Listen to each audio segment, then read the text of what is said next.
టూలో యాక్ట్ ప్రకారం అంటే 1962లో ఒక ల్యాండ్ వాల్యూ 5 లక్షలు ఉందండి. ఈ 5 లక్షల ప్రకారం మేము కాంపన్సేషన్ ఇస్తామని చెప్పి వీళ్ళు ఆల్రెడీ కోర్టులో వేస్తున్నారు. కోర్టులో వేసి ఈ అమౌంట్ కోర్టులో కట్టేశారు. ఈరోజు మా ఊర్లో భూమి వాల్యూ ₹1,00,00,000 ఉంది. ఒక ఎకరం ₹1,00,00,000 ఉంది. ఇప్పుడు వాళ్ళు 5 లక్షలు అంటే 5 లక్షల్లో 3 వంతులు ఇస్తామంటున్నారు. వాళ్ళు ఎంత ఇస్తారు? ఇస్తే మేము ఎంత నష్టపోతున్నాం? ఇది 3 కార్లు పండే భూమి. ఇది ఈ భూమిలో మేము వాటి మీద ఆధారపడి బతికే రైతులు వీళ్ళు ఎక్కడ కూడా ఏం తగ్గకుండా బెదిరించడం, భయపెట్టడం, ప్రజల్ని భయభ్రాంతులు చేసే పరిస్థితి తీసుకొస్తూ ఉన్నారు. ఇది కరెక్ట్ కాదని మేము అడ్డుకుంటున్నాము.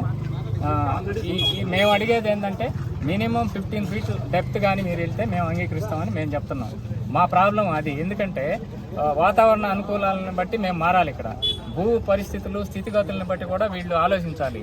ప్రభుత్వం ఎక్కడో బీడు బండి భూములు వాల్యూ ఉంటే ఆ వాల్యూ తీసుకొచ్చి ప్రజలకి, రైతులకి చెల్లిస్తామంటే ఎంతవరకు కరెక్ట్?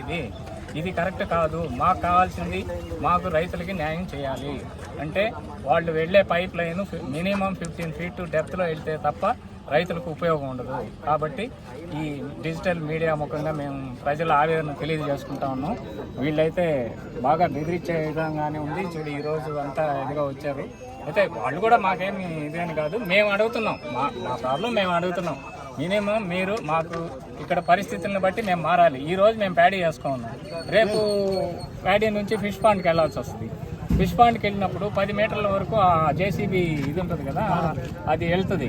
గబక్కన ఆ పైప్ లైన్కి అది ఎక్కడైనా తగిలింది అనుకోండి, అందరికీ ఇబ్బంది వస్తుంది. కాబట్టి ఒక కార్పొరేట్ సంస్థ వాళ్ళని దాని గురించి ఆలోచించి రైతులకి న్యాయం జరగాలి. మా రైతులకి న్యాయం జరగాలి. మేము ఎక్కడ అడుగు పెట్టినాము అని మేము ఈరోజు మాట్లాడుతున్నాము. సరే, వాళ్ళు మేము వెళ్లాల్సి వచ్చి తీసుకెళ్తే కూడా మేము సిద్ధంగానే ఉన్నాము. మేము వెళ్తాము. రైతులకైతే న్యాయం జరిగి తీరాల్సిందే. నేను బీజేపీ యువజన నాయకుడిని పల్లిపాడు.